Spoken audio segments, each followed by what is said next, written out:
Hello दोस्तों।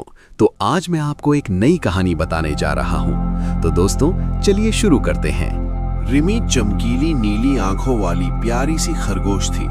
उसका रंग बिल्कुल सफेद था, लेकिन वो नन्ही खरगोश बहुत नटखट थी। वो खूब झूठ बोला करती थी और हर किसी से मजाक किया करती थी। ऐसा नटखटपन और ऐसी मासूम शैतानियां उसके खानदान की ही नहीं, पूरे सुंदरवन की खासियत थी। उसके माँ बाप और शिक्षक उसे डांटते और दंड देते रहते थे, लेकिन वो कभी भी उनके सुझाव पर ध्यान नहीं देती थी। उसकी शैतानियां और झूठ बोलना हमेशा चलता रहता था। जब उसकी शैतानियां हद से ज्यादा बढ़ गईं, तब उसके दोस्त बंदर, अप्पू हाथी और चीखू खरगोश ने उसे सुधर जाने की चेतावनी दी। उन्होंने कहा, लोगों को तंग करना बंद करो, नहीं तो हम लोग तुम्हारे साथ खेलना बंद कर देंगे। इस चेतावनी ने उसे आश्चर्य से भर दिया, मगर सिर्फ मिनट भर के लिए। वो उन्हें छोड़कर चली गई और उसने नए दोस्त बना लिए। लाली लोमड़ी, रूबी लोमड़ी और पोलू शावक उसके नए दोस्त थे। उसके पुराने दोस्तों ने नए दोस्तों के तौर तरीकों के विषय में आगाह करने की कोशिश की, मगर वो उन पर हंसते हुए और उनका मजाक उड़ाते हुए बोली, मैं जानती हूँ कि तुम लोग मुझसे जलते हो। कृपया अपने काम से काम रखो और यहाँ से चले जाओ। मैं अपने नए दोस्तों के साथ खेलना चाहती हूँ। उसकी शैतानियां और नए दोस्तों वाली बात उसके माँ बाप तक भी पहुँच गई। एक शाम वे लोग बलिया खा रहे थे।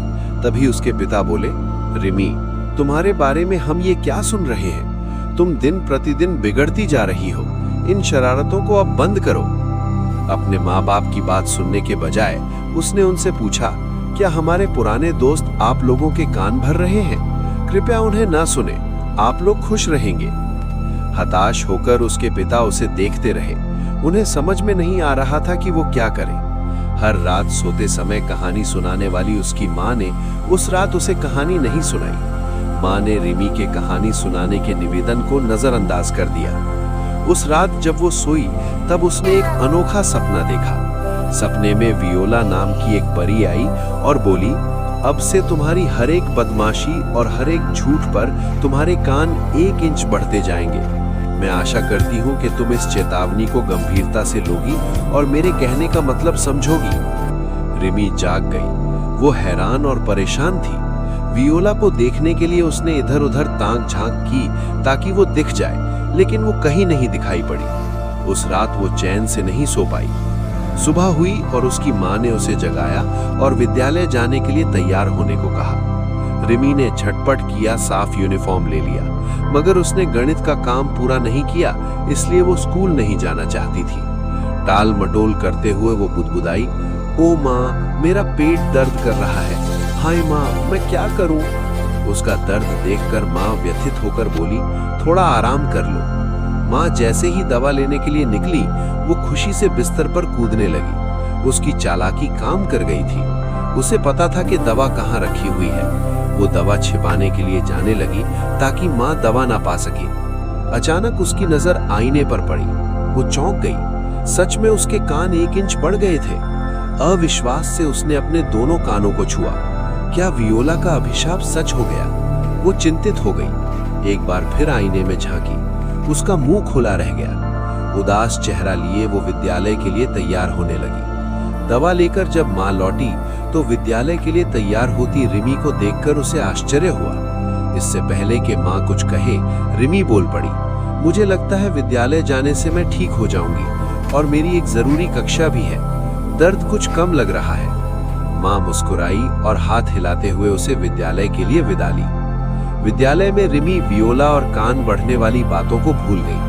जब शिक्षक ने पूछा कि तुमने काम क्यों नहीं पूरा किया, तब उसने फिर से कहानी बनाने लगी। मेरी माँ बीमार थी और अस्पताल में भर्ती थी, इसलिए मैं काम पूरा नहीं कर पाई। मुझे माफ करें मैडम।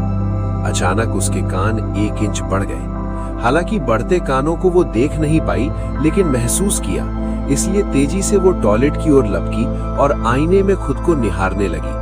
उसका दिल तेजी से धक धक करने लगा। जब उसके दोस्त उसे बढ़े हुए कानों के साथ देखेंगे तो वो क्या सोचेंगे? वो कैसे उनकी शरारतों का जवाब देगी? उसी समय उसने तय किया कि वो कक्षा में नहीं जाएगी। वो चुपचाप पार्क की ओर बढ़ गई और वहां खेलना शुरू कर दिया। उस दिन उसका अपने दोस्तों, खासकर नए दोस्तों के साथ खेलने का मन नहीं था।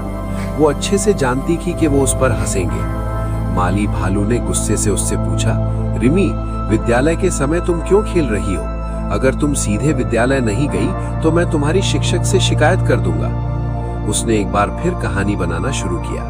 काका, आज विद्यालय बंद है, कोई मर गया है। भोला ने पूछा, कौन मर गया है?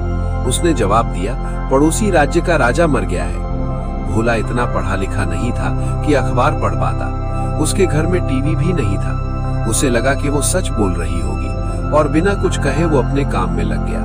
हालांकि उसके कान इंच दर इंच बढ़ते रहे। वो अपना चेहरा नहीं देख सकती थी, मगर बढ़ते कानों को महसूस कर रही थी। ओह, उसके कान अब तक 3 इंच बढ़ चुके थे और देखने में भद्दे लग रहे थे।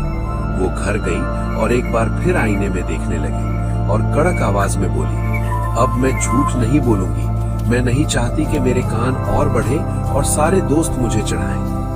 दोस्तों से चढ़ाए जाने के भय से बाहर जाते समय रिमी अपने सिर पर स्कार्फ बांधने लगी। हालांकि उसके कान सामान्य से अधिक बढ़ चुके थे, जिससे उसे परेशानी होती थी। अधिकतर समय अब वो घर पर ही रहने लगी। एक दिन उसकी माँ ने उसके कानों को देखा और पूछा, तुम्हारे कानों को क्या हो गया है? वो चुप थी। जब वो अपने कमरे में सो रही थी, तब माँ बाप के कमरे से आ रही फुसफुसाहट से अचानक जाग गई। उसने माँ को कहते सुना, मुझे अजीब लग रहा है। लोग जब रिमी के बड़े बड़े कानों को देखेंगे तो क्या कहेंगे?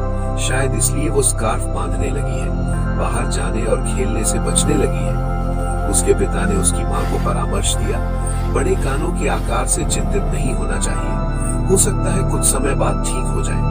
और जहाँ तक घर पर रहने वाली बात है, तो हो सकता है अब वो पढ़ाई पर ध्यान देने की जरूरत महसूस करने लगी हो। रिमी अच्छे से जानती थी कि उसके कान क्यों बढ़ रहे हैं। उस दिन वो खूब रोई। हालांकि उसने झूठ बोलना बंद कर दिया था।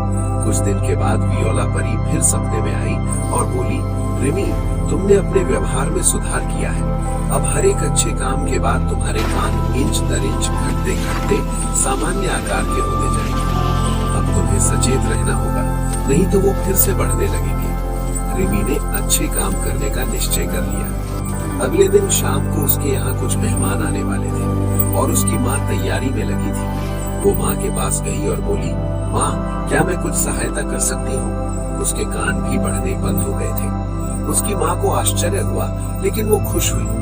उसने उसे भोजन की मेज लगाने और मेहमानों की सेवा का छोटा मोटा काम दे दिया। उसने सफलतापूर्वक काम को पूरा किया। हर किसी ने उसकी सराहना की। शाम को वो आईने के सामने गई। उसके कान 1 इंच छोटे हो गए थे। वो खुशी से भर गई। अगले दिन विद्यालय में मासिक परीक्षा के परिणाम घोषित होने थे। हालांकि परीक्षा में उसने थोड़ा बेहतर किया था, मगर उसका दोस्त बंटी अंग्रेजी में फेल हो गया था। रिमी ने उससे पूछा, बंटी, अगर तुम्हें रोज 1 घंटा पढ़ा दूं, तो तुम बुरा तो नहीं मानोगे? बंटी बहुत खुश था। बंटी को पढ़ाने के बाद शाम को जब रिमी घर लौटी, तब वो खुश थी, क्योंकि उसने पाया कि उसके कान एक बार फिर 1 इंच छोटे हो गए। कुछ दिन बीत जाने पर वो बाग में गई। उसने भोला को बीमार पाया। वो उसके पास गई और पूछा, काका, तुम डॉक्टर को क्यों नहीं दिखाते? भोला ने उत्तर दिया, सही कहती हो, मुझे डॉक्टर को दिखा देना चाहिए, लेकिन पौधों को पानी कौन देगा? अगर पानी नहीं दिया तो मेरे पौधे मर जाएंगे और मेरा वेतन कट जाएगा। वो तपाक से बोल पड़ी, काका, आप चिंता न करें, आपका ये छोटा सा काम करके मुझे खुशी होगी। पहले तो भोला को लगा कि हर बार की तरह इस बार भी वो मजाक कर रही है, लेकिन जल्दी वो जान गया कि वो मजाक नहीं कर रही है और वो डॉक्टर को दिखाने चला गया। धीरे धीरे रिमी को दूसरों की सहायता करने की आदत हो गई। उसने एक बार फिर खुद को आईने के सामने देखा और खुश हो गई, क्योंकि उसके कान पहले जैसे हो गए थे। अब फिर से वो मासूम खरगोश दिखने लगे। वो मुस्कुराई और जोर से बोली, प्रिय वियोला, मुझे बदलने के लिए तुम्हारा धन्यवाद। मुझे एहसास हो गया कि दूसरों ने मुझे खूब प्यार और सम्मान दिया, क्योंकि मैं भली थी। अब मैं हमेशा सच बोला करूंगी, अच्छा काम करूंगी और कभी भी शरारत नहीं करूंगी। तो दोस्तों, कैसी लगी आपको ये कहानी? अगर आपको ये वीडियो पसंद आई हो तो प्लीज चैनल को सब्सक्राइब करें और वीडियो को लाइक करना ना भूलें। तो दोस्तों, मिलते हैं अगली वीडियो में। धन्यवाद।